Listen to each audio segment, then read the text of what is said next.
നമസ്കാരം.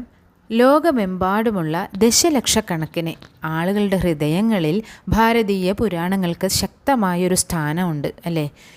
ഭാരതീയ ഇതിഹാസങ്ങളിൽ പരാമർശിക്കപ്പെടുന്ന നാടോടി കഥകൾ ലോകമെമ്പാടുമുള്ള ആളുകൾക്ക് പ്രചോദനത്തിൻ്റെയും ആദർശ ജീവിതത്തിൻ്റെയും ഒക്കെ ഉറവിടം തന്നെയാണ്. അപ്പോൾ ഇന്ന് അത്തരമൊരു മനോഹരമായ കഥ ശിബി ചക്രവർത്തിയെക്കുറിച്ച് പറയാൻ പോവുകയാണ്. അദ്ദേഹം ഉഷിനാര രാജാവിൻ്റെ മകനും വിഷ്ണുവിൻ്റെ പരമഭക്തനുമായിരുന്നു. ചരിത്രത്തിൻ്റെ ആ ഘട്ടത്തിൽ ഈ സ്ഥലം ഹസ്തിനപുരം എന്നും അറിയപ്പെട്ടിരുന്നു. ശിബി രാജാവ് തൻ്റെ വാക്കുകൾ, കരുണ, നീതി എന്നിവ പാലിക്കുന്നതിൽ വളരെ പ്രശസ്തനായിരുന്നു. അദ്ദേഹത്തിൻ്റെ കാരുണ്യത്തെയും നീതിയെയും കുറിച്ച് കേട്ടപ്പോൾ പതിവ് പോലെ തന്നെ ദേവന്മാർക്ക് അഗ്നിദേവനും ദേവേന്ദ്രനും ഒക്കെ അദ്ദേഹത്തിൻ്റെ മഹത്വവും വിനയവും ഒക്കെ പരീക്ഷിക്കാൻ ആഗ്രഹം തോന്നി. ദേവന്മാർ ശിബിയുടെ ദാനത്തിൻ്റെ പരിധിയുടെ മഹത്വം പരീക്ഷിക്കാൻ തീരുമാനിക്കുകയാണ്. അഗ്നിദേവൻ ഒരു പ്രാവായി സ്വയം രൂപാന്തരം പ്രാപിച്ചു. ദേവേന്ദ്രൻ ഒരു കഴുകൻ്റെ രൂപവും സ്വീകരിച്ചു. ഒരു കഴുകനെ അവതരിപ്പിച്ചുകൊണ്ട് ദേവേന്ദ്രൻ ഒരു പ്രാവിൻ്റെ രൂപത്തിലുള്ള അഗ്നിദേവനെ പിന്തുടരുകയാണ്. ആ പ്രാവ് ശിബി ചക്രവർത്തിയുടെ കൊട്ടാരത്തിൽ പ്രവേശിച്ചു.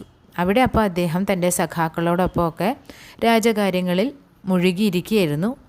പ്രാവ് അവിടെ വന്നിട്ട് കരഞ്ഞ് അപേക്ഷിക്കുകയാണ്, രാജാവേ, എന്നെ രക്ഷിക്കൂ.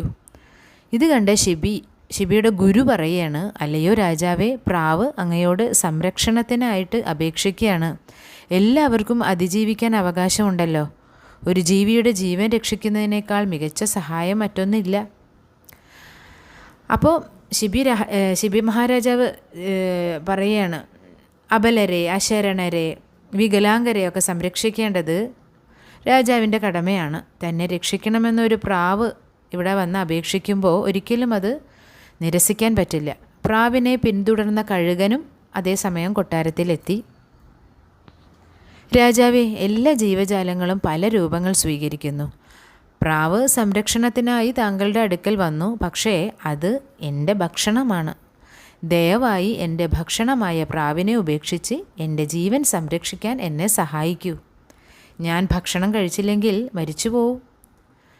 അപ്പോൾ രാജാവ് ചിന്തിക്കുകയാണ്, സ്വന്തം ജനതയ്ക്ക് സംരക്ഷണം നൽകാത്ത ഒരു രാജാവ് ഭരിക്കുന്ന ഒരു രാജ്യത്ത് വിളവെടുപ്പ് ഉണ്ടാകില്ല, മഴ ഉണ്ടാകില്ല, ഭൂമി തരിശായി മാറും, പല പ്രകൃതി ദുരന്തങ്ങളും സംഭവിക്കും. അതുകൊണ്ട് തന്നെ അത്തരമൊരു രാജാവ് നരകത്തിൽ പോവും. മറുവശത്ത് വിശന്ന് ഇത്രയും ഈ പ്രാവിനെ ഓടിച്ച് ഇങ്ങനെ പറപ്പിച്ച് വന്ന ഈ പാവം കഴുകനെക്കുറിച്ചും ചിന്തിക്കണമല്ലോ.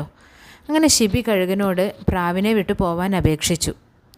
താൻ ഇതിനേക്കാൾ രുചികരമായ ഭക്ഷണം നൽകാമെന്ന് വാഗ്ദാനം ചെയ്തു കഴുകനോട്. അദ്ദേഹത്തിൻ്റെ വാഗ്ദാനം കേട്ട ഈ കഴുകൻ പറയാണ്, അയ്യോ രാജാവേ, ഈ പ്രാവിനേക്കാൾ രുചികരമായ മറ്റൊന്നില്ല. അവ നമുക്ക് ഭക്ഷണമാണെന്ന് ബ്രഹ്മദേവൻ തീരുമാനിച്ചിട്ടുള്ളതാണ്. പിന്നെ എന്തിന് ഞാൻ അതിനെ ഉപേക്ഷിക്കണം? പ്രാവിനെ തൻ്റെ സംരക്ഷണയിൽ വിടാനും നിയമങ്ങൾ ലംഘിക്കാതിരിക്കാൻ സഹായിക്കാനും ശിബി കഴുകനോട് അഭ്യർത്ഥിച്ചു. പ്രാവിനെ രക്ഷിക്കാൻ തൻ്റെ ജീവൻ ത്യജിക്കാനും താൻ തയ്യാറാണ് എന്ന് ശിബി മഹാരാജാവ് അറിയിക്കുകയാണ്.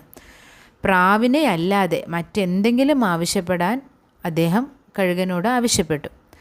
പ്രാവിൻ്റെ ഭാരത്തിന് തുല്യമായ തൻ്റെ വലതു തുടയിലെ മാംസം തനിക്ക് നൽകാൻ അപ്പോൾ കഴുകൻ രാജാവിനോട് പറയാണ്.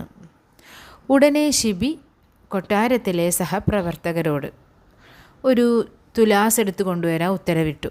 അദ്ദേഹം പ്രാവിനെ യന്ത്രത്തിൻ്റെ ഒരറ്റത്ത് നിർത്തി തുട മുറിക്കാൻ തുടങ്ങി.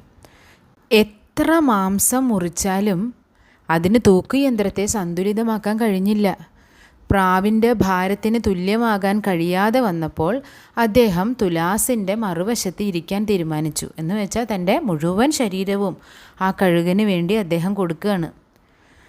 ശിബിയുടെ ഈ പ്രവൃത്തി കണ്ടപ്പോൾ അഗ്നിദേവനും ദേവേന്ദ്രനും തങ്ങളുടെ വ്യക്തിത്വം, തങ്ങൾ ആരാണെന്ന് വെളിപ്പെടുത്താൻ തീരുമാനിച്ചു. മറ്റ് ജീവജാലങ്ങളോടുള്ള അദ്ദേഹത്തിൻ്റെ ഇച്ഛാശക്തി പരീക്ഷിക്കാനാണ്, ദയവ് പരീക്ഷിക്കാനാണ് തങ്ങൾ വന്നതെന്ന് അഗ്നിദേവനും ദേവേന്ദ്രനും ശിബി രാജാവിനോട് പറയുകയാണ്.